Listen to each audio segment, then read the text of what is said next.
শুভ সকাল সবাইকে আমন্ত্রণ জানাচ্ছি মেরিল মিল্ক সোপ বার রাঙা সকাল অনুষ্ঠানে। আজকের দিনটি সকলের ভালো কাটুক এই শুভকামনা জানিয়ে রাঙা সকালের আয়োজন শুরু করছি। সঙ্গে আছি আমি লাবণ্য এবং সেই সাথে রয়েছে আমি রুম্মান। দর্শক শুভ সকাল আমার পক্ষ থেকে। লাবণ্য, তোমাকে শুভ সকাল। তোমাকেও শুভ সকাল। কেমন আছো রুম্মান? আমি তো খুবই ভালো আছি, খুবই ভালো থাকতে হয়, এবং থাকতে হয় মানে কি, রাঙা সকালে আসলেই মন ভালো হয়ে যায়। একেবারে সত্যি বলেছো। আমরা এই জায়গাটায় আসলে এই মানুষগুলোর সাথে দেখা হলে এবং একজন নতুন অতিথি যখন পাই আমাদের মন খুব স্বাভাবিকভাবে ভালো হয়ে যায়। কিন্তু একটু জানতে চাইবো, বছরে তো শেষ দিকে চলে এসেছি আমরা, আমি একটু করে জানি রাঙা সকালে আমরা এই বছরে তোমাকে শেষ দেখতে পাবো হয়তো। হ্যাঁ, আগামী বছর তুমি আমাকে চাও না? আগামী বছর তো অবশ্যই, কিন্তু আমি এই বছরের কথা বলছি। আচ্ছা, তো বলো তো একটু বছরটা কেমন কাটলো তোমার? বছরটা আলহামদুলিল্লাহ ভালোই কেটেছে, কারণ আমরা রাঙা সকাল অনুষ্ঠানের মাধ্যমে যে বার্তাটা পাই আমাদের অতিথিদের কাছ থেকে, যে বর্তমানকে উপভোগ করো, এবং বর্তমানকে উপভোগ করলে আসলে ভবিষ্যৎটাই সুন্দর হয়েছে, এবং প্রত্যেকের জীবন থেকে এত এত সুন্দর সুন্দর গল্পগুলো আমরা নিংড়ে নিয়েছি। বছরটা খুব ভালোই কেটেছে। বাহ। আর আমি তোমাকে প্রশ্নটা কেন করলাম জানো? আমি জানতাম তুমি খুব সুন্দর করে আসলে উত্তরটা দিবে। বাহ বাহ, আগে থেকে একটু বলে রাখলে হয়তো উত্তরটা গুছিয়ে রাখতে পারতাম। তবে আজকে একটু বিশেষ দিন, আজকে একজন বিশেষ মানুষকে পেয়েছে, তো তার জীবনের গল্পগুলো শুনতে হবে। সো আমরা একটু কথা কম বলি, চলো জানিয়ে দাও কে আছে। দর্শক, আজ আমাদের মাঝে রয়েছেন Bangladesh standards and testing institution অর্থাৎ পিএসটিআই এর মহাপরিচালক এস এম ফেরদৌস আলম। চলুন তার কাছে আমরা ফিরি, আমরা শুভ সকাল জানাই। শুভ সকাল। শুভ সকাল। কেমন আছেন? আলহামদুলিল্লাহ, আমি ভালো আছি। আজকে সত্যি আমার অত্যন্ত ভালো লাগছে এই কারণে যে আমি টিভির পর্দায় আমি এবং সপরিবার যে প্রিয় একটি অনুষ্ঠানকে উপভোগ করি, সেই উপভোগ্য একটি অনুষ্ঠানের পার্ট হয়ে আমি অংশগ্রহণ করতে পারবো এবং রাঙা সকালে আমি আমন্ত্রিত অতিথি হব, এটা তো আমি কল্পনাই করতে পারছি না। এবং সবচেয়ে মজা লাগছে এটা যে আপনারা খুনসুটির মাধ্যমে প্রতিদিনই এই প্রোগ্রামটিকে আপনারা অন এয়ার করেন। তো কিভাবে আপনারা করছেন সেটাও আমি আজকে দেখলাম, একেবারে আমি চাক্ষুষ সাক্ষী হয়ে রইলাম আর কি। এটা আমার কাছে খুব উপভোগ্য মনে হয়েছে। আমি আন্তরিকভাবে ধন্যবাদ জানাই আপনাদের কর্তৃপক্ষকে এবং মাছরাঙা টেলিভিশনকে এইরকম একটি সুন্দর অনুষ্ঠানে আমাকে সশরীরে হাজির হবার সুযোগ করে দেওয়ার জন্য। আপনি তো টিভি পর্দায় এই রাঙা সকাল দেখেন, এবং দেখে নিশ্চয়ই আপনি বুঝেছেন যে এখানে অতিথিরা কিন্তু তাদের জীবনে গল্প বলেন, এবং আপনার মতো এত হাস্যোজ্জ্বল এবং একজন ইতিবাচক মনের মানুষদেরকে আমরা তুলে ধরতে চাই। এবং আমাদের ব্যবস্থাপনা পরিচালক স্যার অঞ্জন চৌধুরী স্যারেরই ভাবনায় তিনি এই অনুষ্ঠানের মূল ভাবনা করেছেন, উনি চিন্তক, এবং তিনি সবসময় আমাদেরকে এমন একটি ইতিবাচক বিষয় আমাদের ভেতরে সঞ্চার করেন, সেটি কিন্তু আপনাদের মাধ্যমে আমরা পেয়ে থাকি। জি, আমি আপনার কথার সাথে শতভাগ সহমত পোষণ করছি। রাঙা সকাল তো গত 2 মাস ধরে অন এয়ার হচ্ছে না, এটা দীর্ঘদিন ধরে হচ্ছে। আমার তো মনে হয় যে মাছরাঙা টেলিভিশন যখন তার পদযাত্রা শুরু করে এর পরপর থেকেই এই অনুষ্ঠানটি, এবং এটি কিন্তু সফলভাবে মানুষের মাঝে এত আস্থা এবং বিনোদনমূলক একটি অনুষ্ঠান হিসেবে এটা গৃহীত হয়েছে। এটা হয়তো আপনারা এখানে পার্ট হিসাবে কাজ করছেন, আপনি দর্শক হিসাবে দেখছেন না। আমি দর্শক হিসাবে কমপ্লিমেন্টস দিতে চাই যে এটার অবস্থান এবং এই প্রোগ্রামটার একটা গুণগত যে মান এবং অবস্থান, এটা সত্যি ঈর্ষণীয় একটা পর্যায়ে আছে। পিএসটিআই মহাপরিচালকের কাছ থেকে আমরা গুণগত মানের সার্টিফিকেট পেয়ে গেলাম। আমি জানি আপনার বাড়িতে একজন দর্শক আছেন যিনি রাঙা সকালের ভক্ত। ও, সেই কথা বলছেন।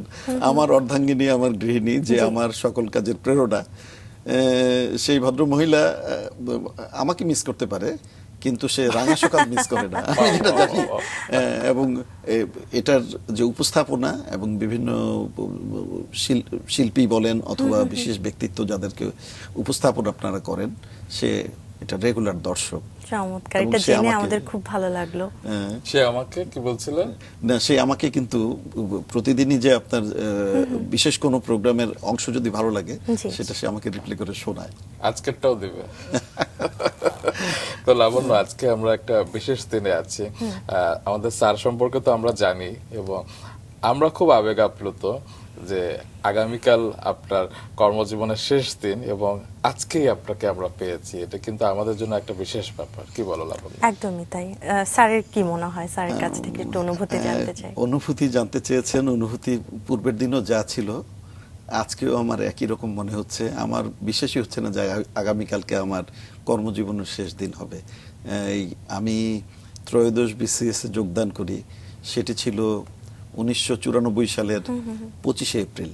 আচ্ছা। এবং আমি মাগুরা জেলায় আমি প্রথম প্রফেশনাল ম্যাজিস্ট্রেট হিসেবে যোগদান করি, সহকারী কমিশনার হিসেবে। এবং সে সময় জেলা প্রশাসক ছিলেন নির্মল চন্দ্র সরকার স্যার, উনি প্রয়াত এখন। এই যে মানুষগুলোর সান্নিধ্য পেয়েছি এবং জীবনের প্রথম পোস্টিং প্লেস সেখানে, নতুন এনভায়রনমেন্ট, সবেমাত্র ইউনিভার্সিটিতে পাশ করে বেরিয়েছি, এরপর পুরি চাকুরি হয়ে যায় এবং আমি সেখানে যোগদান করতে যাই, এটা আমার জন্য একটা বিশেষ দিন ছিল। আজকে যখন চিন্তা করছি যে বেলায় বেলায় প্রায় আমি এখন 59-এর মানে 50 ঊর্ধ্ব এবং 59-কে আমি ছুঁই ভাব, 59 বছর পূর্ণ হয়ে গেলেই আমাদের সরকারি নিয়মে চাকরি আমাদেরকে জীবনে। অবসর গ্রহণ করতে হয়, সেই দিনটি আমার কাছে চলে এসছে। এটা কাগজে কলমে একটা বিরাট ব্যক্তি, কিন্তু আমার কাছে মনে হয় এই তো সেদিন আমি যোগদান করেছিলাম। এবং সত্যি কাগজে কলমে হয়তো আগামীকাল আপনার কর্মজীবনের শেষ দিন, তারপরে হয়তো নতুন কোনো ইনিংসে শুরু হবে। আমরা সেই প্রসঙ্গে জানবো অবশ্যই, তবে তার আগে একদম ছোটবেলায় একটু চলে যেতে চাই আমাদের অনুষ্ঠানের রীতি অনুযায়ী। আপনার ছোটবেলা কোথায় কেটেছে? আমার শৈশব কৈশোর যেটাই বলেন না কেন, আমার ছোটবেলার অধিকাংশ, আমার বাবা সরকারি কর্মজীবী ছিলেন, আচ্ছা। ছোট্ট একটা চাকরি করতেন, আব্বা বিদ্যুৎ উন্নয়ন বোর্ডে চাকরি করতেন। তো বাবার হাত ধরেই আমাদের 3 ভাই বোনের সংসার, বাবার হাত ধরেই বাবার পোস্টিং প্লেসে আমরা ছুটে বেরিয়েছি বিভিন্ন জায়গায়। স্যারের এবং জন্ম এমনিতে কোথায় আমার হয়েছে? আমার রংপুর, গাইবান্ধা জেলায় আমার জন্ম মূলত, আর আচ্ছা। আমাদের হোম ডিস্ট্রিক্ট হচ্ছে রংপুরে। বেসিক্যালি আমার পূর্বপুরুষ যারা, তারা কুমিল্লা দাউদকান্দিতে ছিলেন, পরবর্তীতে আচ্ছা। চাকুরির খাতিরে আমরা চলে যাই রংপুরে, রংপুরে। সেই থেকে রংপুরেই অবস্থান। একটা পর্যায়ে যখন স্কুলে বারবার স্কুল পরিবর্তন হয়, নতুন স্কুলে যে ভর্তি হতে সময় লাগে, তারপরে ভর্তি হওয়া বেশ হ্যাসেলের বিষয়। জি। পরে রংপুর জেলা স্কুলে যখন ভর্তি হয়ে গেলাম, আব্বা বললেন যে না, আমি নিজে মুভ করব, আমার সন্তানদের লেখাপড়ার জন্য আমি আর তাদেরকে মুভ করব না, তুমি থাকো, মানে আমার মাকে বললেন। সেই থেকে আম্মা আমাদেরকে লালন পালন করে, আব্বা বিভিন্ন জায়গায় ছুটে বেরিয়েছেন। আমাদের শৈশবের একটা বড় অংশ আমাদের রংপুরে কেটেছে। স্যার, তার আগে রংপুরের আমরা আগে ছিলাম, কোন কোন জেলায় তার যাওয়া আগে হয়েছে? আমরা ছিলাম কুষ্টিয়াতে ছিলাম, পাবনায় ছিলাম, পাবনা বিদ্যুৎ উন্নয়ন বোর্ডে আমরা চাকরি করতেন। সেখানে আমার প্রথম হাতেখড়ি হয় দিনাজপুরে, আচ্ছা। দিনাজপুর মিশন স্কুলে। আব্বা বদ্যি সূত্রে চলে যান পাবনা, সেই পাবনায় চলে যাই আমরা। সেই পাবনাতে লেখাপড়ার একটা অংশ, এর পরবর্তীতে আবার 2-একটা জায়গায় আবার ঈশ্বরদীতে বদলি হয়, আচ্ছা। কুষ্টিয়াতে বদলি হয়। তারপরে রংপুরে যখন আমরা চলে আসলাম, এই রংপুরে এসে রংপুর জেলা স্কুলে এডমিশন নিয়ে সেখান থেকে আমরা আর মুভ করলাম না, একবার শেষ করি। কোন ক্লাসে ভর্তি হলেন স্যার রংপুরে এসে? রংপুরে যে আমি ক্লাস 7-এ আবার নতুন করে ভর্তি হই। আচ্ছা। আমার ইমিডিয়েট ছোট ভাই যে, সে 6-এ, আমার ছোট বোন একটা ছিল, সে পরবর্তীতে গার্লস স্কুলে রংপুর। এগুলি রংপুরের সেই সময় খুব নামকরা স্কুল ছিল আর কি। জি। এত নামি দামি স্কুলের সংখ্যা তখন খুব কম ছিল। এটা 80-এর দশকের, জি। 70-এর দশকের ঘটনা এগুলো সব। আর বেসিক্যালি আমি তো 60-এর দশকের সন্তান। 60-এর দশক, 1966-তে আমার জন্ম। জি। চিন্তাই করতে পারবেন না, 1966-র সেই সত্যি সময়কার আপনাকে দেখে শৈশব। মনে হয় না। এটা আল্লাহর কাছে লাখ লাখ শুকরিয়া যে শারীরিকভাবে সুস্থতা, এটা একটা বড় নেয়ামত আল্লাহর। একদম। সেদিক থেকে একটু সতর্ক থাকার চেষ্টা করি। আর যে বিষয়টি আমার কাছে মনে হয় যে আমরা যেখানেই অবস্থান করি না কেন, শৈশবকে মুছে ফেলানো যায় না। শৈশবের আরো কিছু স্মৃতি একটু ধারাবাহিকভাবে শুনবো, তবে তার আগে আপনার সাথে যে কথা বলছি, আপনার সম্পর্কে আমরা যেসব তথ্য জানি একটু জানিয়ে আসি, তারপর আবার গল্পে ফিরতে চাই। দর্শক, আজ আমাদের অতিথি এস.এম. ফেরদৌস আলম, গণপ্রজাতন্ত্রী বাংলাদেশ সরকারের একজন অভিজ্ঞ প্রশাসনিক কর্মকর্তা। যেটা বলছিলাম, তিনি বর্তমানে Bangladesh standards and testing institution অর্থাৎ পিএসটি এর মহাপরিচালক হিসেবে দায়িত্ব পালন করছেন। এর আগে তিনি বাংলাদেশ অভ্যন্তরীণ নৌ পরিবহন কর্পোরেশনের চেয়ারম্যান হিসেবে দায়িত্ব পালন করেন। বাংলাদেশ কৃষি বিশ্ববিদ্যালয় থেকে কৃষিতে স্নাতক এবং উদ্যান তত্ত্ব বিষয়ে স্নাতকোত্তর ডিগ্রি অর্জন করেছেন তিনি। ত্রয়োদশ বিসিএস প্রশাসন ক্যাডারে যোগদানের মাধ্যমে তার কর্মজীবন শুরু হয়েছিল। মাঠ প্রশাসনের সহকারী কমিশনার, ভূমি, ম্যাজিস্ট্রেট এবং জেলা প্রশাসনের বিভিন্ন গুরুত্বপূর্ণ পদে তিনি দায়িত্ব পালন করেন। কেন্দ্রীয় প্রশাসনে তিনি স্থানীয় সরকার, পল্লী উন্নয়ন, ডাক ও টেলিযোগাযোগ, সড়ক ও মহাসড়ক, শিক্ষা এবং মৎস্য ও প্রাণী সম্পদ মন্ত্রণালয়ে দায়িত্বশীল পদে কাজ করেন। বগুড়ায় অবস্থিত জাতীয় কম্পিউটার প্রশিক্ষণ ও গবেষণা একাডেমি এবং মাদ্রাসা ও কারিগরি শিক্ষা অধিদপ্তরের পরিচালক হিসেবে তিনি দায়িত্ব পালন করেছেন। কর্মক্ষেত্রে অসামান্য অবদান এবং শুদ্ধাচার চর্চার স্বীকৃতি স্বরূপ তিনি পরপর 3 বার শুদ্ধাচার পুরস্কার লাভ করেন। চলুন তার কাছে আবারও ফিরে। এখন বলছি আপনার এই শৈশবের শুদ্ধাচারের আমি রহস্য কি? আমি শৈশবের কথা বলছিলাম। 60-এর দশকের জি। শৈশব আর বর্তমান এই জেনজি যুগের শৈশব কিন্তু একরকম নয়। একরকম না। আমরা অনেক কি বলবো যে কষ্টের মধ্য দিয়ে, অনেক প্রতিবন্ধকতার মধ্য দিয়ে আমরা আমাদের শৈশবকে পার করেছি। এখনকার প্রজন্ম সেটা দেখে না। 60-এর দশকে আমরা দুর্ভিক্ষ, আমরা অভাব দেখেছি, অনটন দেখেছি, এরপরে 70-এর স্বাধীনতার পরপর দুর্ভিক্ষ দেখেছি, মানুষের কষ্টবোধ দেখেছি। এগুলি দেখে দেখে দেখে দেখে আপনার আমাদের স্ট্রাগল করার যে একটা মনোবৃত্তি, সেই জিনিসটা কিন্তু আমাদের মাঝে গড়ে উঠেছিল। আর বর্তমান প্রজন্মের আমাদের যে সন্তানরা, তারা কিন্তু একেবারে সোনার চাবুক দিয়ে তারা জন্মগ্রহণ করেছে। আমাদের যে সুযোগ সুবিধাগুলো আমরা পাইনি, সেই সুযোগ সুবিধাগুলো কিন্তু এখন তারা পায়। বাবা মার পারিবারিক মূল্যবোধ আপনার কোন কোন ক্ষেত্রে আপনার কাজে লেগেছে? আমার বাবা অত্যন্ত বিচক্ষণ ব্যক্তি ছিলেন, প্রাজ্ঞ ব্যক্তি ছিলেন, এবং তার ব্যক্তিত্ব যেটা, সেটা আমার কাছে এখনো অনুকরণীয় এবং অনুসরণীয় আমার কাছে। বাবা প্রয়াত হয়েছেন, কিন্তু বাবার প্রতিচ্ছবিটা প্রতিনিয়ত আমাকে মানে সাথে করে নিয়ে যায়। আমি বাবার বড় সন্তান। আমি কখনো মানে আমি ভাবতেই পারি না যে বাবা আমার সাথে নেই। আমার বাবার অনুপ্রেরণা এবং উপদেশগুলো আমাকে সত্যিকার অর্থে সারা জীবন এবং চাকরি ক্ষেত্রেও সেটাকে অনুসরণ করবার জন্য অনুপ্রেরণা জুগিয়েছে, শক্তি জুগিয়েছে। আমি একটা ইথিক্স দিয়ে আমি চাকরি করেছি, আমার সময় অতিবাহিত করেছি। আমার মাঝে যদি কখনো কোনো ধরনের প্রাপ্তির চিন্তা ভাবনা আসতো, আমার বাবা সামনে এসে দাঁড়াতেন। আচ্ছা। আমার বাবার কথাগুলো আবার মনে পড়তো, আদর্শের কথা এবং সততার যে কথাগুলো বলতো, এগুলি আসলে মানুষের জীবনে বড় প্রয়োজন। এবং পারিবারিক মূল্যবোধ, পারিবারিক শিক্ষা, সে জিনিসটা। আব্বা অত্যন্ত কালচারাল ওরিয়েন্টেড ছিলেন, মানে শিক্ষানুরাগী তো আছেই, তারপরে আপনার সাহিত্য এবং সংস্কৃতি চর্চার দিকে আব্বার সাংঘাতিক ধরনের একটা ইয়ে ছিলেন। উনি আমাদেরকে সেই পথেও পরিচালনা করবার জন্য সচেষ্ট ছিলেন। কি কি আর করতেন মায়ের আপনারা? কথা, কালচারাল প্রোগ্রামের কথাটা আমি পরেই বলি। আমার মায়ের কথা যদি আমি বলি, মা অত্যন্ত পর্দানশীল মহিলা এবং অত্যন্ত নামাজি এবং কঠোর অনুশাসনের মধ্যে দিয়ে আমাদের বড় করার চেষ্টা করেছে।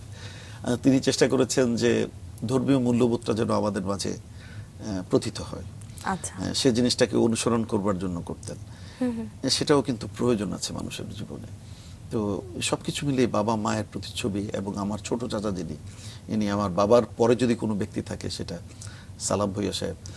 আমার সেই চাচাও 4 বছর বয়সে, তার 4 বছর বয়সে তার মাকে হারায়, দ্যাট ইজ আমার দাদিকে হারায়।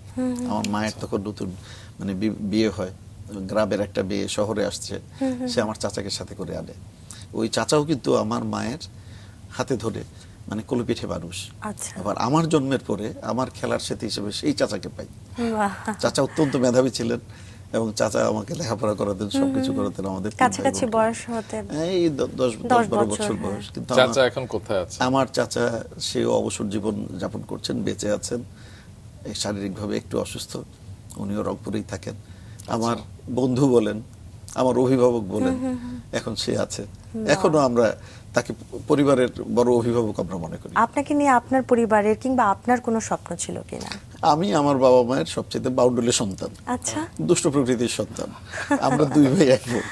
আমার ভাইটা ক্লাস 1 থেকে ম্যাট্রিক টেস্ট পর্যন্ত হি নেভার স্টুড সেকেন্ড, সে কখনো দ্বিতীয় হয়নি। বাহ। হ্যাঁ, এবং রংপুর জেলা স্কুল, এবং সে রংপুর জেলা স্কুল থেকে সে 2nd প্লেস করে। আবার কারমাইকেল কলেজ থেকে সে 5th প্লেস করে। আচ্ছা। ঢাকা মেডিকেল কলেজ থেকে পাশ করে বেরোয়। এখন সে মানে সামরিক কর্মকর্তা হিসেবে সে ছিলেন, এবং সে ইএনটি স্পেশালিস্ট হিসাবে সে প্রতিষ্ঠিত। সে কি নাম তার? কর্নেল ডক্টর তৌহিদুল ইসলাম। আচ্ছা। সে এফসিপিএস করা এবং দেশে বিদেশে অনেকে বাংলাদেশ স্পেশালাইজড হাসপাতালে বসেন, মেডিনোভাতে বসেন, খুব পরিচিত একজন ডক্টর। আমার ছোট বোন, সেই বোনটিও একটাই মাত্র বোন, ওই বোনটাও কিন্তু ডাক্তার, সেও ঢাকা মেডিকেল কলেজ থেকে পাশ করা। এই হচ্ছে অবস্থা। তাহলে স্যার আমরা আপনার নিশ্চয় ডাক্তারি পড়ার একটা পরিকল্পনা ছিল। আমার ডাক্তারি পড়ার ইচ্ছে ছিল, কিন্তু সেই সময়ে আমি ডাক্তারিতে চান্স পাইনি, আচ্ছা। সত্যিকার অর্থে যেটা। আর সংখ্যা খুবই কম ছিল। পরবর্তীতে আমি কৃষি বিশ্ববিদ্যালয়ে আমি ভর্তি হই, কিন্তু আমার মনে সেই আক্ষেপটা থেকে গিয়েছিল, যার কারণে আমি আমার বড় সন্তানকে ডাক্তার বানিয়েছি। আচ্ছা, যার জন্য মানে একটা আপনার বিয়ে স্বপ্ন। হয়েছে। শুক্রিয়া। জি জি জি, বাচ্চাটা গত 17 তারিখে তার উইডিং সেরিমনি ছিল, আচ্ছা, তো এবং 19 তারিখে আপনার উইডিং রিসেপশন ছিল বাচ্চাটা। বাহ। তো এটা, এবং আমার বৌমা হবু ডাক্তার, বাহ। এবং তারা প্রতিষ্ঠিত হোক সেটাই আমি মানে প্রত্যাশা করি। নিজে অবশ্যই। ডাক্তার হননি বলে ভাই, বোন, ছেলে, ছেলের বউ সব ডাক্তার। যাই হোক, আপনার যেটা বলছিলেন যে আপনি বাউন্ডুলে ছিলেন, হ্যাঁ, কি কি দুষ্টামি করতেন? আমার পড়াশোনা চাইতে আমার ফাঁকি দিতে আমার ভালো লাগতো। ফাঁকি দিয়ে কি করতেন? ফাঁকি দিতে ভালো লাগতো, এবং এর জন্য মাঝে মধ্যে মানে উত্তম মধ্যম। উত্তম মধ্যম, হ্যাঁ উত্তম মধ্যমও খেতে হয়েছে। ফাঁকি দিয়ে কি খেলাধুলা করা হতো বেশি? ফাঁকি দিয়ে মানে আমার এই দুষ্টমি করতে ভালো লাগতো। একটু ঘুরে আপনারা বেড়ানো। ছোটবেলায় আপনারা ওই টায়ার কেটে আপনার চাকা তৈরি করেছেন কিনা আমি জানি না, সেই চাকা দিয়ে রাস্তায় দৌড়াতে আমার ভালো লাগতো। বাহ। আমার ঘুড়ি উড়াতে ভালো লাগতো। এই আপনার মার্বেল। বাল্ব গুঁড়ো করে কাচের সুতায় মাঞ্জা করে ঘুড়ি কাটাকাটি করতে আমার ভালো লাগতো। আচ্ছা। ডাঙ্গুলি খেলতে ভালো লাগতো, মার্বেল খেলতে ভালো লাগতো, সিগারেটের প্যাকেট জোগাতাম। তারপরে হচ্ছে আপনার আপনার আপনার সেই সময় বিভিন্ন ধরনের ইয়ে ছিল, দিয়াশলাইয়ের দিয়াশলাই, দিয়াশলাইয়ের বাক্স ছিল, সেই বাক্স আমি গুছাতে ভালো লাগতো এগুলা। এখন মাঝে মধ্যে আমি আল্লাহর কাছে শুকরিয়া জানাই যে আমার সন্তানরা ওই দুষ্টমিগুলো করে নাই। প্রজন্ম আসলে আসছেই, কিন্তু অনেক পরিবর্তন আসছে, কিন্তু আপনাদের সময়ের যে বর্ণিল আসলে একটা শৈশব, এটা আসলে সকলের কাছে একটা কি বলবো, স্বপ্নের মতো। স্যার, আপনি বলছিলেন আপনার বর্ণিল শৈশবের কথা। আমি খুব মহাবিষ্ট হয়ে গিয়েছিলাম, কারণ সেই সময়ের কিছুটা আমিও পেয়েছি এবং আমিও সেরকম খেলাধুলা করেছি। চলুন এবার কৃষি বিশ্ববিদ্যালয়ে যাই। কবে ভর্তি হলেন এবং কোন ভাবনা থেকে সেখানে ভর্তি হলেন? বলছিলেন যে আপনি ডাক্তারি পড়তে চেয়েছিলেন, কিন্তু সেখানে চান্স পাননি। তারপরে কি কৃষি বিশ্ববিদ্যালয়ে যাওয়া? এটা একটা মজার ইভেন্টও আছে। আমি তো বাবা মার দুষ্ট ছেলে, আচ্ছা। এবং হচ্ছে বাউন্ডুলে ছিল, আমি আগেই বলেছি। আমার ছোট ভাই ফার্স্ট বয়, আমার ছোট বোন সে ফার্স্ট গার্ল। আমার কখনো রোল নম্বর 5-এর নিচে নামে না জেলা স্কুলে। আমি 5-এর এই পারে আর আনতে পারি না। আমার সর্বোচ্চ প্রাপ্তি হচ্ছে 5th, আচ্ছা। আর 5 to 8, মানে 5 থেকে 8-এর মধ্যে আমি রান করি। সেটাও খারাপ হ্যাঁ, কিছু। তো আমি আর টেনে আনতে পারি না। আম্মা আমাকে অনেকভাবে প্রলুব্ধ করার চেষ্টা করে, তুই যদি আর একটু সামনে আসতে পারিস তোকে স্যান্ডেল কিনে দিব, চামড়ার স্যান্ডেল, বুঝতেই পারছেন সে মানে সময় একটা সেই বিশাল। সময়কার কথা, বা তোকে নতুন শার্ট বানিয়ে দিব। ওই যে লোভ, এই লোভ দেখিও মানে আমার তেমন কোনো উন্নতি হচ্ছে না। আমি ওই সর্বোচ্চ 5 পর্যন্ত আসতে পারি, এর ডিগাতে পারি না। পার হয়ে গেল, ইন্টারমিডিয়েট ভর্তি হলাম, সেটা হচ্ছে কারমাইকেল কলেজ রংপুরের। আচ্ছা। কারমাইকেল কলেজ থেকে 1984 সালে আমি আমার কমপ্লিট করি, এইচএসসি কমপ্লিট করি। এরপরে ভর্তির পালা। আমি ঠিক মতো জানিও না যে ভর্তি মানে এত একটা স্ট্রাগলপূর্ণ, এবং ভর্তির জন্য এত পরিশ্রম করতে হবে। আমি অ্যাজ ইউজুয়াল সেভাবে আমি পরীক্ষা দিলাম, শুধুমাত্র ডাক্তারির জন্য, আর কোথাও না। এর ভিতরে অন্যান্য প্রতিষ্ঠানেরও পরীক্ষা হয়ে গেল। আমি কারমাইকেল কলেজে ম্যাথমেটিক্সে অনার্স ভর্তি হয়ে গেলাম।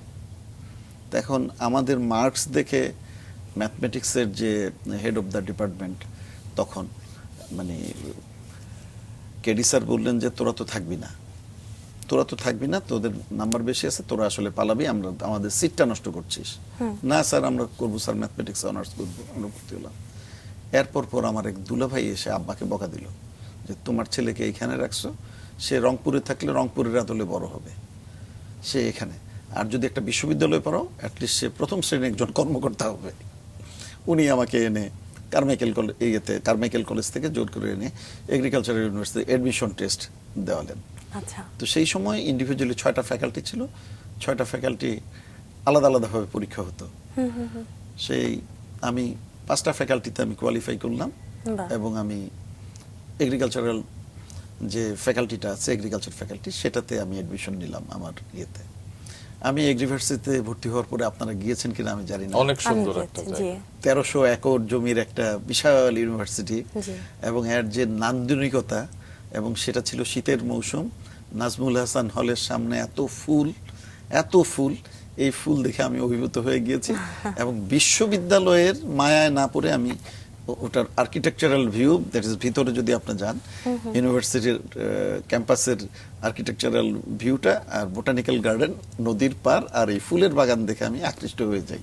বাহ, মানুষ মানুষ মানে ফুলের যে এরকম মানে ইয়ে সৌন্দর্যের প্রতি যে এরকম প্রেমে পড়তে পারে, সেটা হচ্ছে আমি গ্লেয়ারিং এক্সাম্পল। সেজন্য আপনার পাশে ফুল রেখেছেন। ফুল রেখেছেন, ফুল রেখেছেন।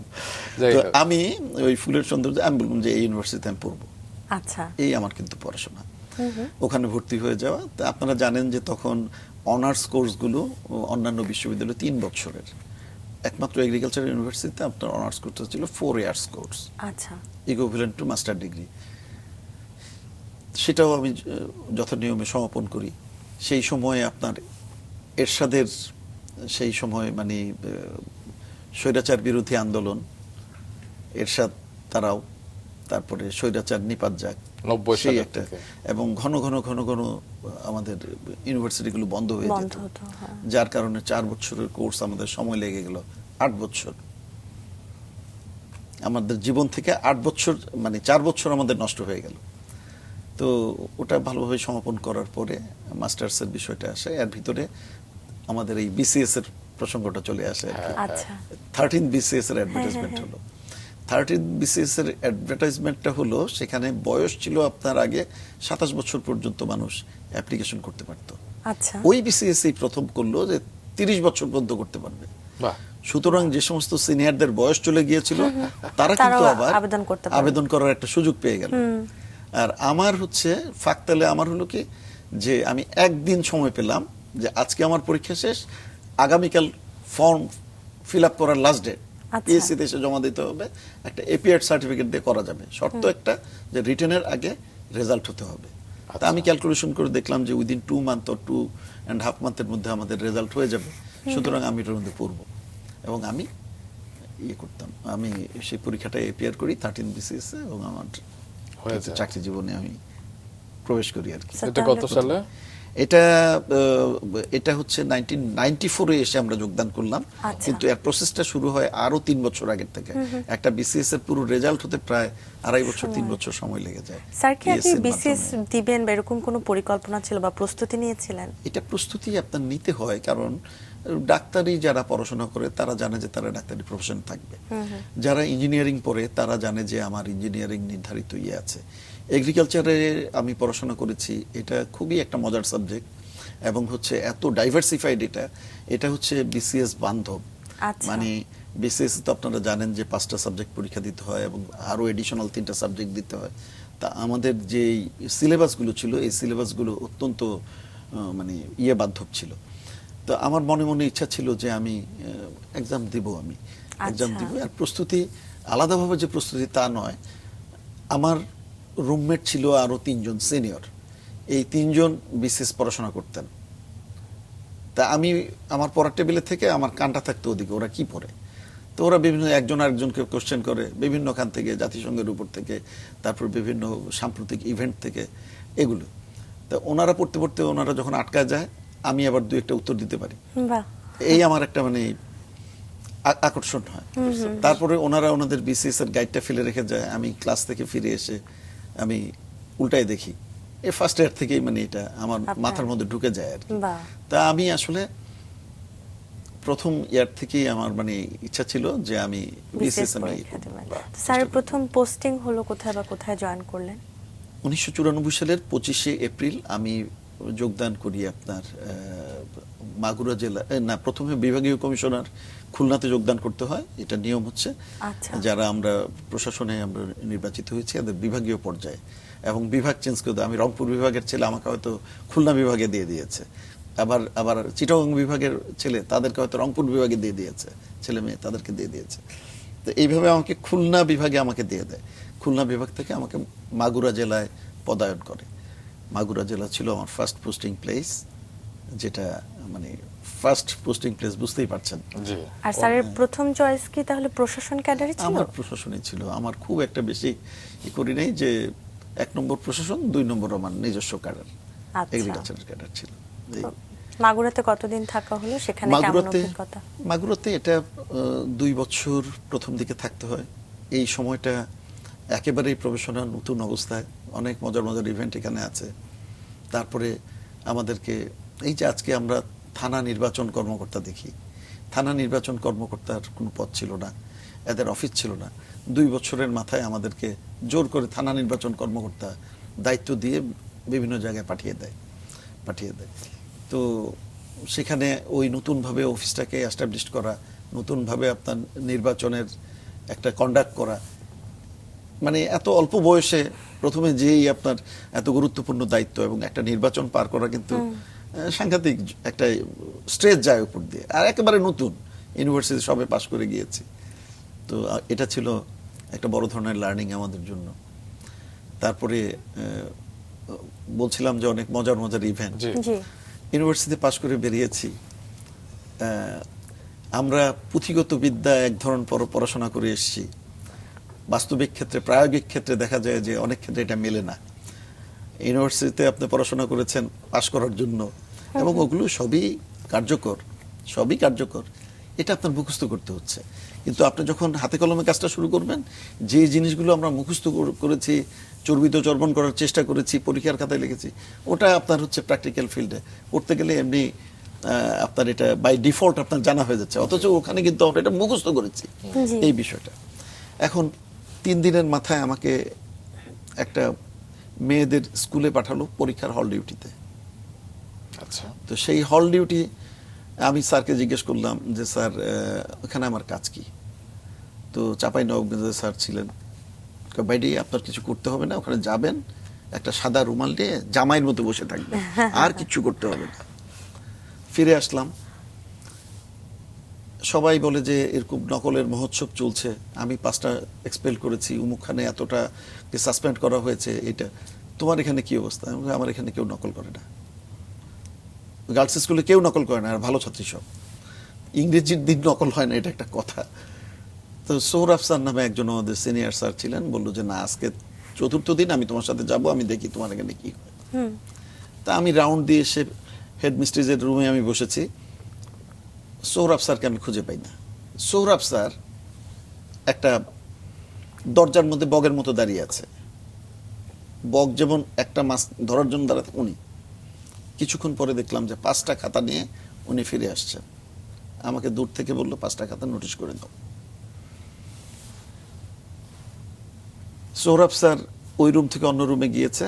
তার 10 মিনিট পরে আমি যখন আবার হেডমিস্ট্রেস ম্যাডামের রুমের দিকে যাচ্ছি, একটা মেয়ে সামনে পথ রোধ করে দাঁড়ালো বারান্দায়। আমি বললাম যে পথ ছাড়ো। সে বললো যে না, আমার খাতা দেন। খাতা দেন? আপনি কিসের খাতা? বলছে আপনি আমার এক্সপেল করছেন। আমি বললাম না, আমি তো এক্সপেল করি নাই রে বাবা, আমি তোমার খাতা ধরি নাই। না, আপনি আমার খাতা নিয়েছেন এবং আমাকে এক্সপেল করছেন, আমার খাতা দেন, নাহলে যেতে দিব না। মাগুরা, আমি ভয় পেয়ে গেলাম, যেতে দিবে না। তো আমি বাইপাস করে তাকে যেতে নিয়েছি, হাত এমন করে, যেতে দিবে না। তারপরেও আমি ফাঁক দিয়ে বের হয়ে যেতে নিয়েছি, হাতের তল দিয়ে খপ করে ধরে ফেলছে আমাকে, খাতা দিয়ে যান। আমি তো বিব্রতকর অবস্থা, আর ওইদিকে কাঁটাতারের উপর থেকে সবাই চিল্লাচ্ছে ম্যাজিস্ট্রেট ধরা খাইছে। আমি চিৎকার করতে পারছি না। এর মধ্যে আয়া যে আছে, আয়াকে বললাম বুয়া তুমি এই মেয়েকে সরাও। তো এ আপা সারেন। মেয়ে শক্ত করে ধরে রাখছে, আমাকে ছাড়ছে না, খাতা তার দিতেই হবে। আচ্ছা। আমি বললাম যে ওর চুলের বেনি ধরে টান দাও। চুলের বেনি ধরে যখন ওকে টান দিয়েছে, আমি আস্তে করে পুশ করার সাথে সাথে ওই আয়া আর হচ্ছে মেয়েটা পড়ে যায়। আমি ওই সুযোগে দৌড় দিয়ে মানে প্রিন্সিপালের রুমে আমি কোনো রকমের আশ্রয় নেই। পুরো কমেডি সিকোয়েন্স। এরপরে সৌরভ স্যার বললো যে তোমাকে নিয়ে এখানে থাকা যাবে না, চলো এখান থেকে যাই। পার্শ্ববর্তী আদর্শ কলেজ সেন্টারে চলে গিয়েছি। এই মেয়ে মোটর সাইকেল চালিয়ে সেখানে গেছে, বলে যে আমার খাতা দিতে হবে। তো খাতা একবার এক্সপেলড হয়ে গেলে আর এটাকে ইয়ে করা যায় না। এটা ছিল একটা বিব্রতকর ইভেন্ট, কিন্তু এটা হচ্ছে আমার কাছে মনে হয়েছে যে লার্নিং এক্সপেরিয়েন্স। অবশ্যই। ডিগ্রি কলেজে গিয়েছি, ডিগ্রি কলেজে 600 জন ছেলের হাতে 600টা বই খোলা। এইরকম ইভেন্ট কোনোদিন দেখি নাই। জেলা স্কুলে নকল করতে কি জিনিস সেটা দেয় না। আমি এগ্রিকালচার ইউনিভার্সিটিতে এক একটা ডেস্কে, এবং সেখানে ঘাড় ঘোরানোর কোনো পথ থাকে না, এইভাবে কঠোর। তা আমি যে এই সিন দেখলাম, এর পরের ঘটনা বই পুস্তকে পড়েছি যে শিক্ষককে গুরুজনের মতো শ্রদ্ধা করতে হবে। করতে হয়। আমি যখন দেখলাম যে শিক্ষক ছাত্র কর্তৃক লাঞ্ছিত হচ্ছে, আমি বাধা দিতে গেলাম, আমাকে খুর মারলো, খুর দিয়ে আঘাত করলো, ফিনকি দিয়ে রক্ত, আমার সাদা জামা রক্তাক্ত হলো। তখন আমি বুঝলাম যে বইয়ের ইনস্ট্রাকশন এক জিনিস, বাস প্রায়োগিক ক্ষেত্রে একরকম। এই জীবনের প্রথম অবস্থায় এই ধাক্কাগুলো আরেক ধরনের আমাকে হার্ডেন করে তোলে, এবং আরো যে সতর্ক হতে হবে, এবং সব ক্ষেত্রে আপনি ঝাঁপিয়ে পড়লেই যে সবকিছু সলভ হয়ে যাবে, বিষয়টা এরকম আমার মনে হয়নি সেই সময়। এগুলো মজার মজার অনেক ইভেন্ট আছে। পরে সেই তো সময়ে সর্বহারা গ্রুপের আপনার অত্যন্ত অত্যাচার ছিল। পূর্ব বাংলা কমিউনিস্ট পার্টির এবং লাল বাহিনী, সবুজ বাহিনী এরকম ছিল। আপনার শ্রীপুর থানা ছিল মাগুরার, এবং পার্শ্ববর্তী ঝিরেদার শৈলকুপা থানা, এগুলোর মধ্যে বিভিন্ন ধরনের মিসক্রিয়েট কার্যক্রম হতো, এবং এরা ইয়ে করতো। একদিন রাতের বেলা পুলিশ সহকারে আমরা গেলাম, কিছুক্ষণ পরে অনেক গোলাগুলি, আমাকে বললো যে ধান খেতে শুয়ে পড়েন। পুলিশ আমারে থুয়ে দিয়ে বিভিন্নখানে চলে গেল পুলিশ ভাইরা, আমি একা শুয়ে রইলাম। ম্যাজিস্ট্রেট সাহেব কিছুক্ষণ পরে দেখি দুটা লাশ, চারজন 8জন ধরে আপনার ইয়েতে নিয়ে আসছে, ক্রস ফায়ার ক্রসিং এর মধ্যে। এরা ছিল পূর্ব বাংলা কমিউনিস্ট পার্টির লোকজন। এরকম ধরনের সিনারিও তখন আমরা দেখেছি। স্যার, আপনার বর্ণাঢ্যময় জীবনে তো আরো অনেক কাজ করেছেন, আমরা একটু ছোট ছোট করে ধারাবাহিকভাবে শুনি। তারপরে আপনার কোথায় পোস্টিং হয়েছিল? এরপরে তো আপনার স্টেট কমিশনার হিসাবে, আমাদের ল্যান্ড হিসাবে আমাদের পদায়ন হয়ে যায়। সেখানে আপনার একটা নির্ধারিত সময় কাজ করতে হয়।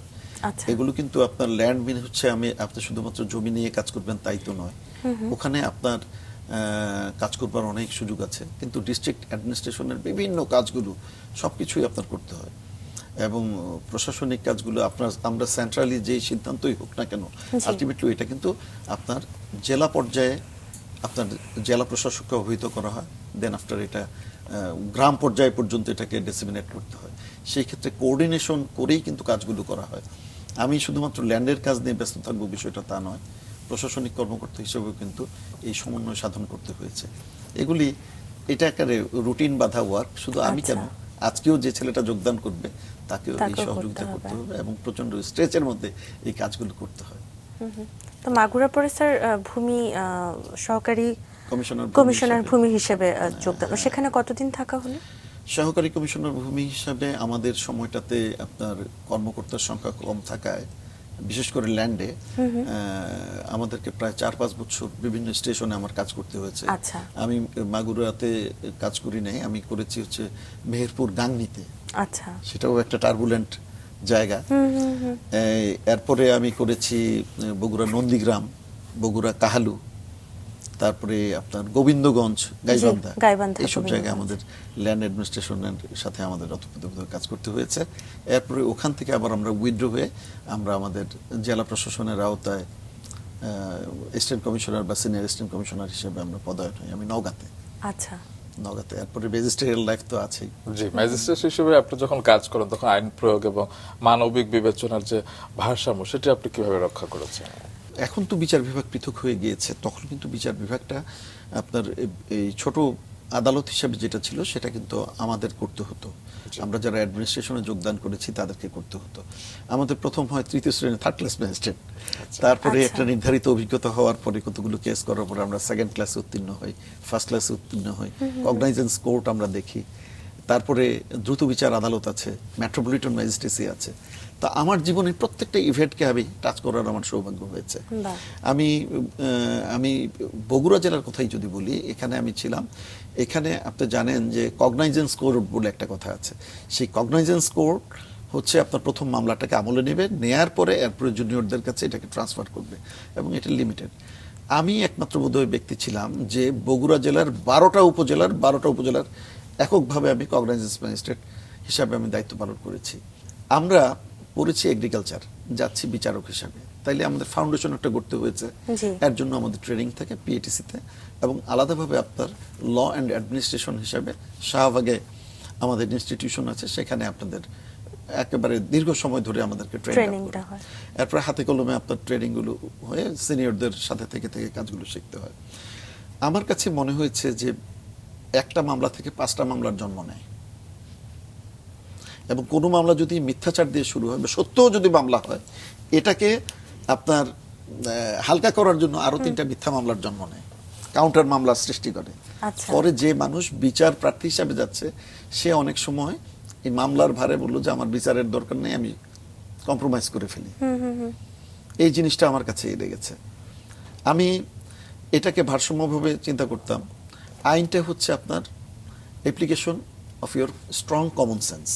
আমার কাছে যে জিনিসটা মনে হয়েছে, আপনার পুঁথিগত বিদ্যা একরকম বলা আছে, সিআর পাসিতে কিভাবে আপনি বিচার করবেন সেই প্রক্রিয়াটা বলা আছে, আর দণ্ডটা কিভাবে দিবেন সেটা আপনার পেনাল কোডে বলা আছে। দণ্ডটা কি আরোপ করবেন আপনি সেটা বলা আছে, এবং কোন ধরনের, এটা কি হিনিয়াস অফেন্স না এটা মাইনর অফেন্স, এটা আপনার 323 ধারায় যাবে না 324 ধারায় না 325 ধারায় যাবে, এগুলি সেখানে ডেসক্রাইব করা আছে। আচ্ছা। তো আপনার কগনাইজেন্স ম্যাজিস্ট্রেট হিসাবে কিন্তু সেই জিনিসগুলোকে খেয়াল করতে হয় যে আপনার এফআইআরটা কিভাবে আসতেছে এবং ওরা যে আবেদনটা করেছে সেই আবেদনটা কিভাবে করেছে। আমরা একটু জানতে চাই যে, আর যেহেতু আপনি কৃষি বিশ্ববিদ্যালয়ে পড়াশোনা করেছেন এবং সেই গল্পগুলো আমরা শুনছিলাম, পরবর্তীতে আপনি মৎস্য এবং প্রাণী সম্পদ মন্ত্রণালয়ে উচ্চ পর্যায়ে কাজ করেছেন, তো সেটি কতটুকু রিলেট করতে পেরেছেন, মানে পড়াশোনাটা কতটুকু কাজে লেগেছে? যেহেতু এগ্রিভার্সিটিতে পাশ করেছি আমি, আমার রিলেটেড একটি প্রিয় আমি মন্ত্রণালয় পেয়েছিলাম, সেটা হচ্ছে মৎস্য ও প্রাণী সম্পদ মন্ত্রণালয়। জি। মৎস্য এটা ফিশারিজ ডিপার্টমেন্ট আমাদের আছে। আবার DLS department of live stock, যেটি আপনার ভেটেরিনারি সায়েন্স এবং আপনার অ্যানিমেল সায়েন্স, এটাও এগ্রিকালচার ইউনিভার্সিটিতে আমি দেখে এসেছি, পৃথক ফ্যাকাল্টি। ঠিক ওনাদেরই একটি মন্ত্রণালয়ে আমার কাজ করার সুযোগ হয়েছে। সেখানে আমি দেখেছি যে তাদের ডিসিশন মেকিংয়ের ক্ষেত্রে আমার সেই ইউনিভার্সিটির যে জ্ঞান এবং সেটাকে কিভাবে প্রায়োগিক ক্ষেত্রে আমরা ইনকর্পোরেট করতে পারবো, সেই ক্ষেত্রে কিন্তু আমাকে উদ্দীপন করেছে। এই ক্ষেত্রে আমি কাজ করার আমি সুযোগ পেয়েছি, এবং ডিএলএস এর অনেক ডেভেলপমেন্টাল কাজের সাথে আমি জড়িত ছিলাম, তাদের প্ল্যান মেকিং এর সাথে। আর্টিফিশিয়াল ইনসেমিনেশন যে বিষয়টি, এটা প্রাণীর ক্ষেত্রে একটা বৈপ্লবিক পরিবর্তন এনেছে, সেটাকে প্রমোট করবার জন্য। এরপরে আপনার একটা বোর্ড তৈরি করার জন্য, লাইভ স্টকের জন্য আপনার যে বোর্ড, সেই বোর্ডটা তৈরি করার জন্য আমাদের অনেক ইয়ে ছিল। এরপরেও মনে হয়েছে এই ডিপার্টমেন্টে যারা কাজ করে তাদের প্রমোশনাল অনেক বিষয়, তাদের দিকটাও তো দেখতে হবে। এগুলি আপনার ব্যাকলগ অবস্থায় ছিল, এগুলিকে আমি ছুটানোর জন্য আমি উল্লেখযোগ্য ভূমিকা আমি রাখতে পেরেছিলাম, এবং এটা ওই বিশ্ববিদ্যালয়ে পড়েছিলাম বিধায় এই ফেলো ফিলিংসটি হয়তো কাজ করেছিল, এবং এটাই হওয়া উচিত। একদমই তাই। স্যার, বিএসটিআই আমরা যেটা শুরুতেই আজকে বলছিলাম যে আগামীকাল আপনার শেষ কর্মজীবন, এবং সেখানে আপনার যুক্ত হওয়া এবং বর্ণাঢ্যময় জীবন অভিজ্ঞতা যদি আপনি আমাদের একটু সংক্ষেপে। বিএসটিআই আমার ভালো লাগা সবগুলো প্রতিষ্ঠানের মধ্যে এখনো আমি বলবো যে আমি এই দীর্ঘ 32 বছর চাকরি জীবনে 33টা স্টেশনে কাজ করার আমার সুযোগ হয়েছে। এই 33টা স্টেশনের মধ্যে যদি সবচাইতে আনন্দদায়ক এবং কাজ করে তৃপ্ত এরকম যদি কোনো একটা আপনার ডিপার্টমেন্টের কথা বলবেন, I should say BSTI, Bangladesh standard testing. কত বছর আপনি কাজ করেছেন? মাত্র 2 বছর পুরো হয়নি আমার। 31শে ডিসেম্বর 2 বছর পুরো হবে, তার আগেই চলে যাব। এখানে আমি অনেক, এর আগে তো বিআইডব্লিউটিসি তে ছিলেন। ওখানে ছিলাম, ওটা নৌ পরিবহন মন্ত্রণালয় আওতাধীন আরেকটি ফেরি চলাচল। যখন আপনার ব্রিজগুলো না ছিল তখন এটা আপনার একটা উল্লেখযোগ্য ভূমিকা ছিল। আচ্ছা। আর এই ক্ষেত্রে যেটা বিএসটিআই কতভাবে যে আপনাদের উপকার করে আপনারা নিজেরাও জানেন না। একটু বলেন না আমাদের যে প্রসাধনী এবং আরো অন্যান্য বিষয়ে আপনার মতামত। এটা আপনি যে খাবারটা গ্রহণ করছেন, বাজারে যে দ্রব্যটা দেখছেন, এই দ্রব্যগুলো হয় আপনার দেশে উৎপন্ন হচ্ছে অথবা বাহির থেকে আমদানি করতে হচ্ছে। এখানে আমি ইন্ডাস্ট্রিয়ালাইজেশনের সাথে যারা জড়িত আছেন, এক্সপোর্ট ইম্পোর্টার হিসাবে যারা কাজ করছেন, তাদের সহযোগী হিসাবে হাত বাড়ানোর অনেক একটা সুযোগ রয়েছে। এবং বিএসটিআই এর মহাপরিচালক যদি চায় যে তাদের বান্ধব হিসাবে আপনি কাজ করবেন, ব্যবসা বান্ধব, ইট ইজ পসিবল। আর যদি আপনি চান যে না তাদের পদে পদে তাদেরকে আমি ছেঁকে ধরবো, সেটাও সম্ভব। আপনি কোনটা করবেন? আমরা শিল্প বান্ধব আমরা চাই, আমরা ব্যবসায়ী বান্ধব চাই, আমরা চাই ব্যবসা প্রসার লাভ করুক এবং বিদেশে আমাদের বাংলাদেশের পণ্য যে বিদেশে কথা বলুক, এই বিষয়টা করার সুযোগ আছে। আবার ইম্পোর্টার যারা এই ইম্পোর্ট করতে যেয়ে তাদের অনেক কনস্ট্রেইন বা প্রতিবন্ধকতার সম্মুখীন হতে হয় তাদের, সেক্ষেত্রে আপনি তাদেরকে সুযোগ দিতে পারেন এবং তাদেরকে সহায়তা করতে পারেন। টেস্টিং ল্যাব আছে, বিভিন্ন ক্ষেত্রে আছে। আমি না হলে সুযোগ পেলে আমি বলবো। বলে ফেলি প্রসাধনীর একটা বিষয় নিয়ে, যে বিষয়টা হয়তো কথার ফাঁকে ভুলে যাব, বলার সময় থাকবে না, দ্রুত সময় ফুরিয়ে আসবে। আমাদের একটি দুর্নিবার আকাঙ্ক্ষা হচ্ছে আমি কত ফর্সা হব, বিশেষ করে আমাদের মা বোনদের মাঝে এই প্রবণতাটা দেখা যায়। সবাই চায় যে আমি ফর্সা হই, কিন্তু নেচার বলে একটা কথা আছে, সেটাকে মানতে হবে। জি। সৃষ্টিকর্তার একটা রহস্য আছে, সেটাকে আপনার মানতে হবে। জেনেটিক একটা খেলা রয়ে গেছে, জেনেটিক্সের একটা খেলা রয়ে গেছে। জিন আপনার কোন জায়গায় অবস্থান করছে সত্যি। সেটা আপনাকে নিয়ন্ত্রণ করছে। তারপরে আপনার ভৌগোলিক অবস্থানের উপর আপনার নির্ভর করছে। আপনি ইকুয়েটোরিয়াল জোনের মধ্যে আছেন, আপনি যদি ইউরোপিয়ান কান্ট্রির সেই ফর্সা হতে চান, এটা সম্ভব না, কারণ সানলাইটটা ডাইরেক্ট পড়ছে। সঙ্গত কারণেই আমাদের দেশে আমরা যারা মানুষ আছি, কি ছেলে কি মেয়ে, তাদের একটু মেলানিনের পরিমাণ একটু বেশি থাকবে। মেলানিন থাকা মানে কি, একটু ডার্ক হবো আমরা, তাই না? এখন এই মেলানিনকে আমরা কিভাবে প্রশমিত করছি? আমরা বিভিন্ন ধরনের ক্রিম ব্যবহার করে আমরা ফর্সা হয়ে যেতে চাই, যেটার চটকদার বিজ্ঞাপন আপনি দেখবেন ভর্তি হয়ে গিয়েছে। এবং এটাতে প্রলুব্ধ হয়ে আমার মা বোনেরা করে কি, সেই ধরনের প্রসাধনীগুলো ব্যবহার করে। এবং এখানেই হচ্ছে সমস্যাটা। আপনার মেলানিনকে যদি ফেড করতে হয়, আপনি একটা ক্রিম তৈরি করে সেখানে আপনি একটু যদি আপনি একটু হাইড্রোকুইনিন দিতে পারেন, তাইলেই এই হাইড্রোকুইনিন, আর যদি আপনি মার্কারি যুক্ত করতে পারেন, তাহলে এটা হয়ে যাবে রং ফর্সাকারী ক্রিম। সেটা কি ঠিক? আপনি ধরেন একটা ক্রিম নিলেন, নিয়ে এটাতে আপনি পরিমিত মাত্রায়, কথাটা বলছি পরিমিত মাত্রায়, আচ্ছা। আপনার হাইড্রোকুইনিন এবং আপনি দিচ্ছেন, এই মেলানিন, মার্কারি দিচ্ছেন। মার্কারি, আচ্ছা। এই দুইটার কম্বিনেশনে একসাথে আপনার এটা কিন্তু মেলামিনকে আপনার ফেড করে ফেলবে। মেলামাইনকে ফেড করা মানে হচ্ছে আপনার ডার্কনেসটা কি উজ্জ্বলতর হবে এবং আপনাকে একটু ফর্সা ফর্সা লাগবে। আর এটার সর্বনাশ করে যে মাখছে তার বান্ধবীরা বা তার সিনিয়ররা, এই তোকে তো অনেক সুন্দর লাগছে, তুই কি মাখিস? বলবে যে আমি উমুকটা মাখি, হিনোলাক্স মাখি আমি, অথবা একটা ক্রিমের কথা বললো, আমি মাখি। এখন এই যে ক্রিমটা মাখলো, এই ক্রিমটা মাখার সাথে সাথে কিন্তু আপনার 7 দিনের মধ্যে সে মনে হচ্ছে একটু ফর্সা হচ্ছে। যেই বন্ধ করে দিবে, সে কিন্তু আগে ছিল ডার্ক, এখন হবে ডার্কার। বাহ। আচ্ছা। আরো এটা দীর্ঘদিন বন্ধ রাখবে, এখন সে ডার্কেস্ট হবে, সুপারলেটিভ ডিগ্রি। এবং এটাকে তাড়াতে হলে আবার উচ্চ ডোজের আপনার অন্য ক্রিম মাখতে হবে, অথবা ওই সমস্ত দেশে আপনি যে ট্রিটমেন্ট নিয়ে আসতে হবে। এক, পণ্যও বিক্রি করলো, 2, তারা রোগীও পেয়ে গেল। এখন আমি আসি যে তাইলে কি হাইড্রোকুইনিন নাই, তাইলে কি মেলানিন নাই? আপনি প্রত্যেকটার মধ্যে এটা পাবেন, কিন্তু এটার একটা মাত্রা আছে। আমার 5 ppm এর উপরে হতে পারবে না। আচ্ছা। আমরা বাজার থেকে অ্যাভেলেবেল যে ক্রিম, সেই ক্রিমগুলোকে আমরা সংগ্রহ করেছি এবং আমরা এটা টেস্ট করেছি। আমাদের ভিজিলেন্স টিম মাঝে মধ্যেই যায়, হয়তো এরকম আপনারা ইউটিউব চ্যানেলে, ইভেন আমার উপস্থাপিত অনেক চ্যানেল, অনেক উপস্থাপনা রয়ে গেছে ইউটিউব সার্চে। বিএসটিআই লিখে সার্চ দিলে, বিএসটিআই অভিযান কথাটা লিখে সার্চ দিলে আমার উপস্থাপনার জিনিস আপনারা পাবেন, আমার বিএসটিআই টিমের উপস্থাপনার জিনিস পাবেন। সেখানে দেখা যাচ্ছে যে হাইড্রোকুইনিনের পরিমাণ 2700 গুণ বেশি।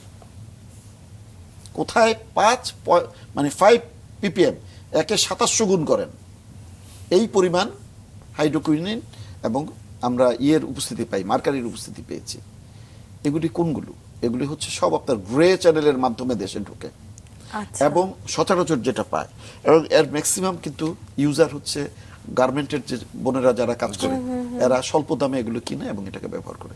এবং এটা যে কত বড় মারাত্মক ঝুঁকির কারণ, এটা স্কিনের মাধ্যমে, কৈশিক নালীর মাধ্যমে, এটা রক্ত প্রবাহের মাধ্যমে কিডনিতে চলে যায়, ব্রেনে চলে যায়, এগুলো ড্যামেজ করে দেয়, লিভার ফাংশনকে বন্ধ করে দেয়। এটা সাইন্টিফিক্যালি প্রুভেন। তো এই বিষয়গুলো মানে আপনাদের এই প্রোগ্রামের মাধ্যমে উপস্থাপন করছি। ক্রিম ব্যবহারের ক্ষেত্রে সতর্ক থাকতে হবে। একটু বেশি দাম হলেও ভালো ক্রিম এবং ব্র্যান্ডেড ক্রিম ব্যবহার করলে সেটাতে আপনার ঝুঁকিটা থাকবে না।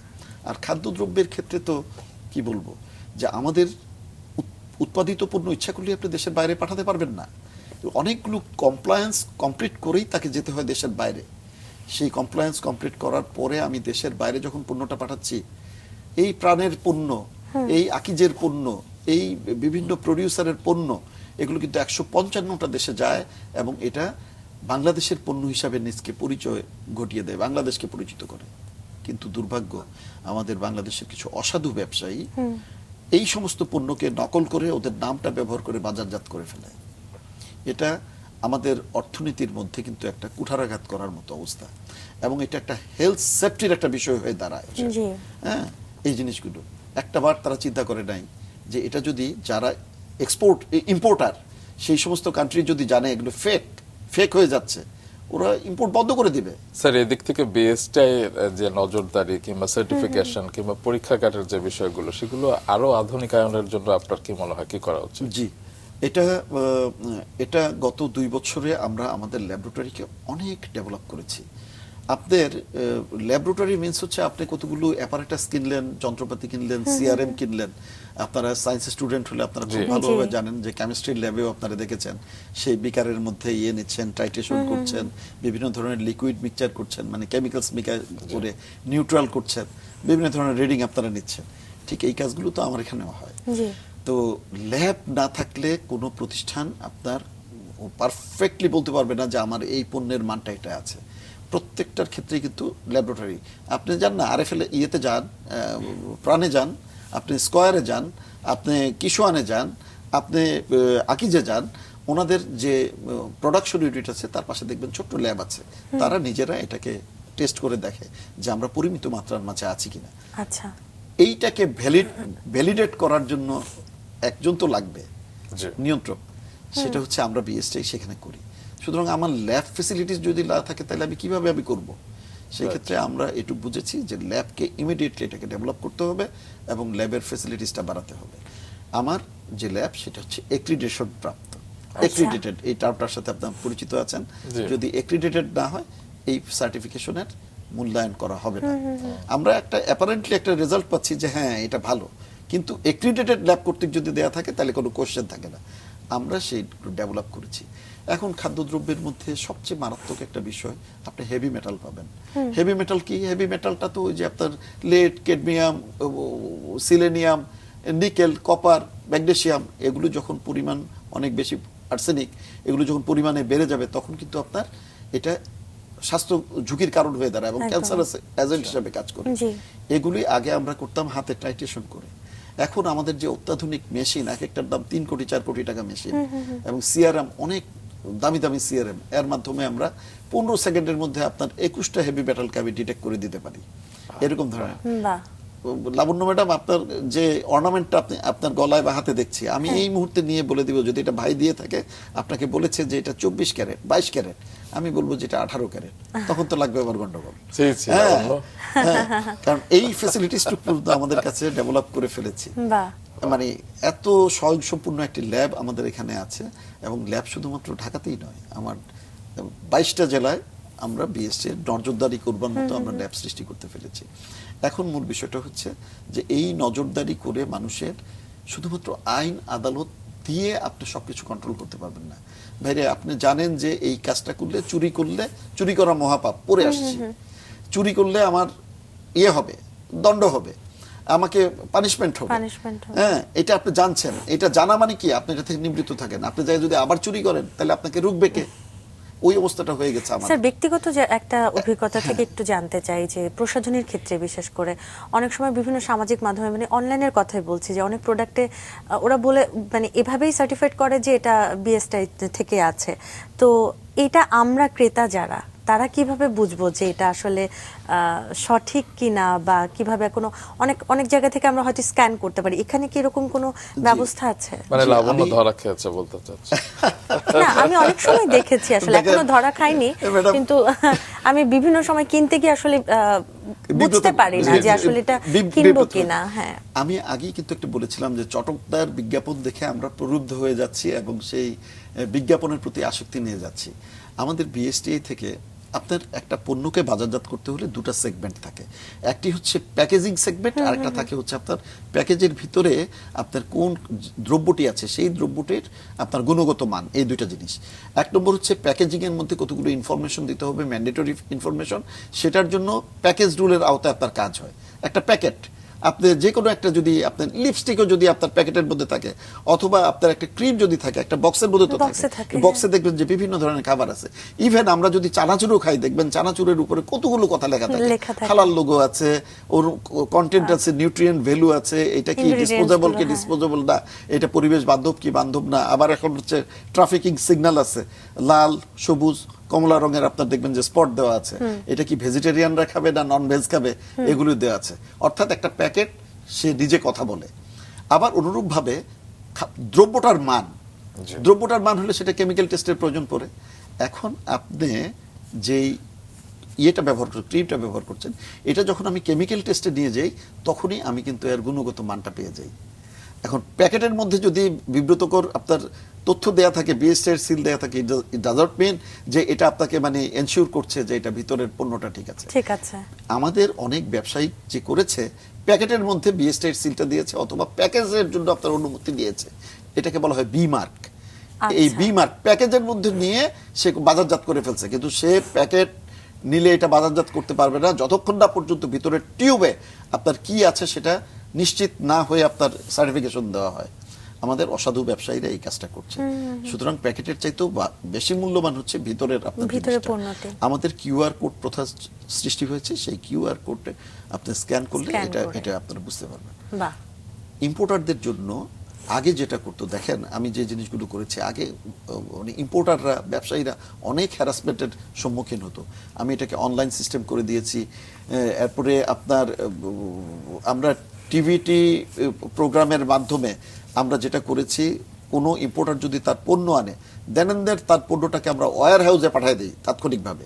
এতে হয় কি, তাদের যে ইম্পোর্ট কস্টটা কমে যায় এবং ড্যামারেজ যেটা দিতে হতো আপনার পোর্টে, সেইটা পর্যন্ত আমরা তাদেরকে লাঘব করার জন্য সচেষ্ট হয়েছি। ক্ষুদ্র ক্ষুদ্র অনেক প্রচেষ্টার মাধ্যমে বিএসটিকে আমরা আরো দায়িত্বশীল। অবশ্যই। এবং যারা এই ধরনের চমৎকার। গুরুত্বপূর্ণ দায়িত্বে দেশের জন্য কাজ করে যাচ্ছেন তাদের জন্য আমাদের সশ্রদ্ধ সালাম। এবং আপনি আপনার বর্ণাঢ্যময় জীবনে দেশের জন্য যা যা করেছেন এবং যা যা রেখে যাচ্ছেন আমরা সবসময় স্মরণ করব স্যার। আগামীকাল আপনার কর্মজীবনের শেষ দিন, আপনি যদি আপনার কর্মজীবনের সাথীদের জন্য কিংবা দেশের জন্য কিছু বলতে চান সংক্ষেপে একটু বলতে পারেন। আমার বিষয়টা হচ্ছে, এক নম্বর হচ্ছে আমাদের পজিটিভ অ্যাটিটিউড রাখতে হবে সবার মাঝে।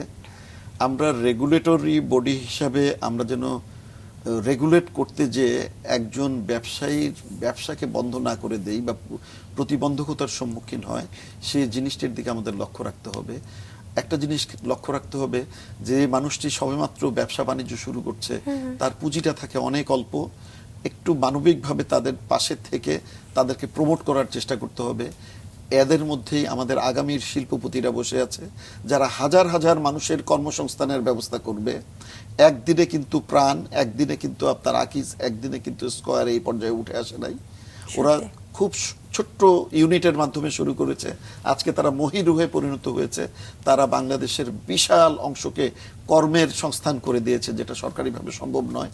আমরা এই সমস্ত মানুষগুলোর প্রতি শ্রদ্ধাবোধ রেখে যেন আমরা আমাদের সেবাটা দিতে পারি, তাদের পাশে দাঁড়াতে পারি। এবং আমি মনে করি যে আমাদের কর্মসংস্থানের ব্যাপারটাকে আমরা নিশ্চিত করতে পারি, সেই জিনিসটাকে আমাদের লক্ষ্য রাখতে হবে। স্যার আপনার জন্য অনেক অনেক শুভকামনা থাকলো, আপনি ভালো থাকবেন। ধন্যবাদ আপনাদের সবাইকে, ধন্যবাদ পাঁচটাঙ্গাকে ধন্যবাদ। উপস্থাপক হিসাবে আপনাদেরকে আমি টিভিতে দেখেছি, আমি আজকে আপনাদেরকে নিয়ে আমি কথা বলছি, এটা বিরাট পাওয়া আমার জন্য। আমাদের আমাদের জন্য তাই। আপনাদের পরিবারের জন্য শুভকামনা রইল। ধন্যবাদ স্যার।